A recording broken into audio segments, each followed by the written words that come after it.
DJ la kunjun zo yaga ushung ki chezo ledun ki lunchen kushab Kiren Rijiju chone sushenangyu. I request our chief guest Shri Kiren Rijiju, Honorable Union Minister of Parliamentary Affairs, Government of India, to deliver his speech.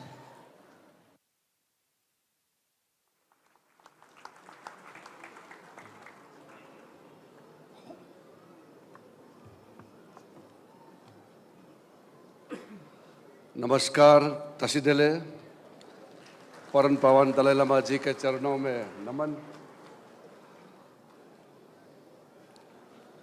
His Holiness Param Pavan the 14th Dalai Lama, all the honorable religious heads of different sects of Tibetan Buddhism and Bon tradition, Honorable Yeshi Wangmola, the Supreme Justice Commissioner, Central Tibetan Administration, Honorable Khenpo Sonam Thamphel, Speaker of the Tibetan Parliament in Exile, Honorable Sikyong Penpa Tseringji, Central Tibetan Administration, and the Chief Guest and my senior minister colleague, Union Minister of Panchayat Raj, Animal Husbandry, Dairy Development and Fisheries, Government of India, the Honorable Chief Minister of Arunachal Pradesh, Pema Khanduji, the Honorable Minister from Sikkim, Sonam Lamaji, Chief Executive Councillor of Ladakh Autonomous Hill Development Council, Tashi Gelsanji, Sri Richard Gere, the Board Chairman, International Campaign for Tibet, the members of parliaments, MLAs, dignitaries, the members from the CTA from India and abroad present on this auspicious occasion, all the media friends from India and abroad, all my Tibetan brothers and sisters inside India and outside Tibet, ladies and gentlemen. Today, with deep reverence and boundless joy, I join millions around the world in wishing His Holiness the 14th Dalai Lama a most happy and joyful 98th birthday. This is a celebration of a remarkable life dedicated to compassion, wisdom, and non-violence.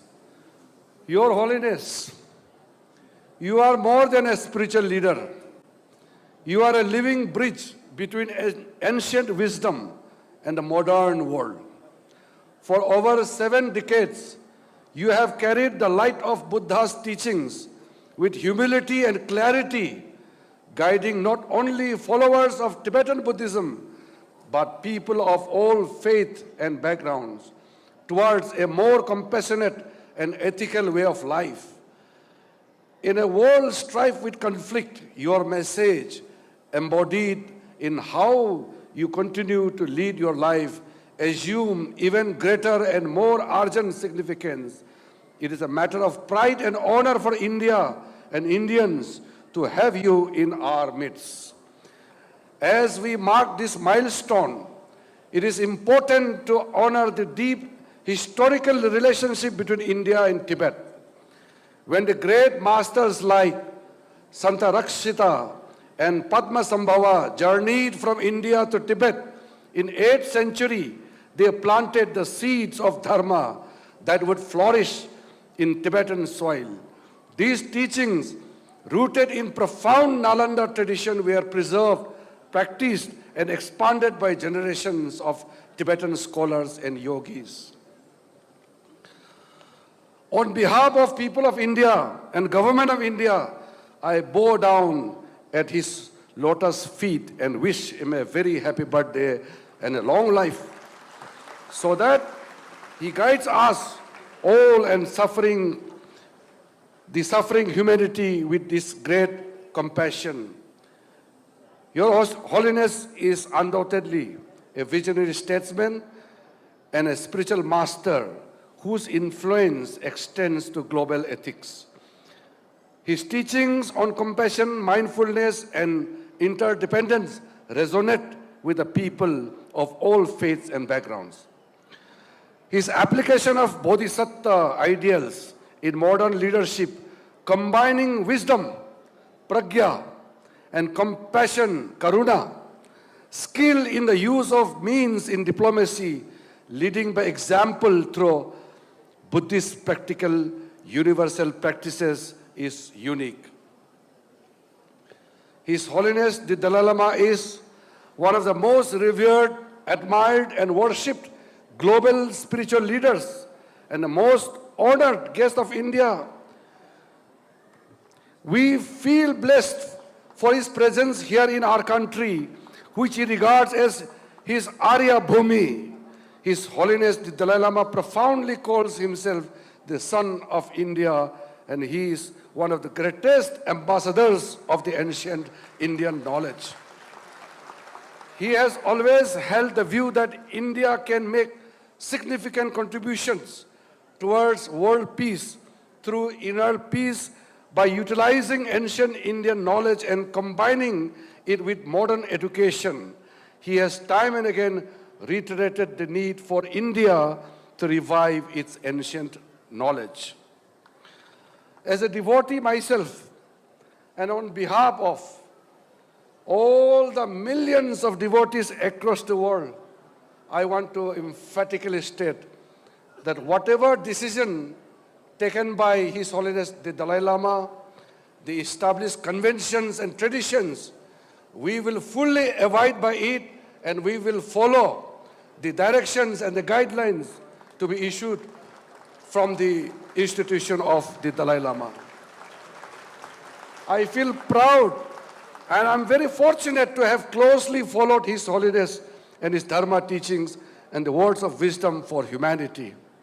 I diligently follow His Holiness statements and speeches and his travels across the world, being showered with love and affection wherever he went, breaking the barriers of religion, culture, race, and tradition. I am one of the privileged ones who had the occasion of attending the 80th anniversary of His Holiness' birthday in 2015 here. And now I am totally blessed to return back to Dharamshala to attend the 90th birth anniversary of His Holiness the 14th Dalai Lama. The Tibetan communities in India have been peaceful. They have made positive contributions in many ways. I have been regularly in touch with the Tibetan friends, members of Tibetan community, to listen to their problems and try to solve them from time to time. I've always held the view that there is need for us to contribute significantly towards the cause of Tibetan people.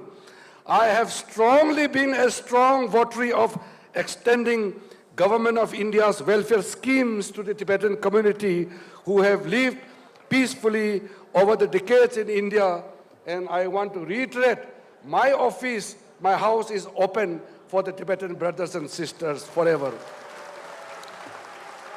At this moment, I am reminded of my visit to Bodh Gaya in January 2023, when I was one of the fortunate ones, blessed by His Holiness to have laid the foundation of Dalai Lama Center for Tibetan and Indian Ancient Wisdom in Bodh Gaya in his very presence.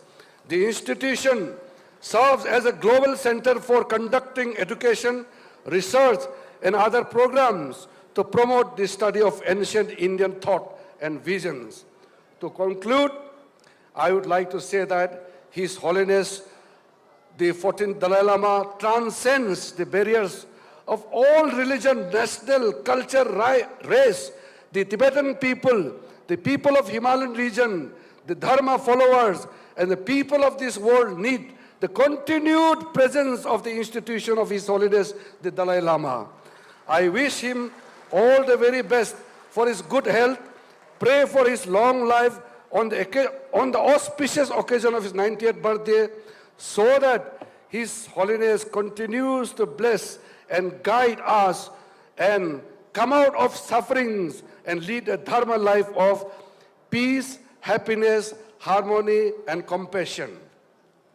Lastly, I would like to appreciate The declaration made by the Central Tibetan Administration, the decision to celebrate 6 July 25 to 6 July 26 as the year of compassion to express our deepest gratitude to His Holiness the Dalai Lama for his tireless efforts in promoting basic human values through practice of compassion, fostering inter-religious harmony, preserving Tibetan culture, and protecting the environment, and reviving ancient Indian wisdom of Nalanda tradition.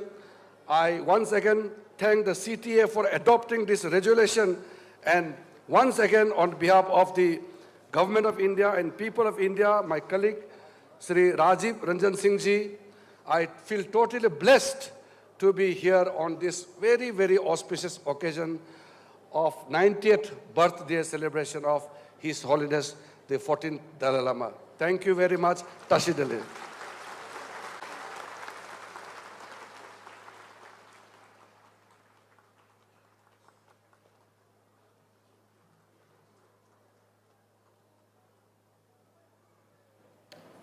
Thank you.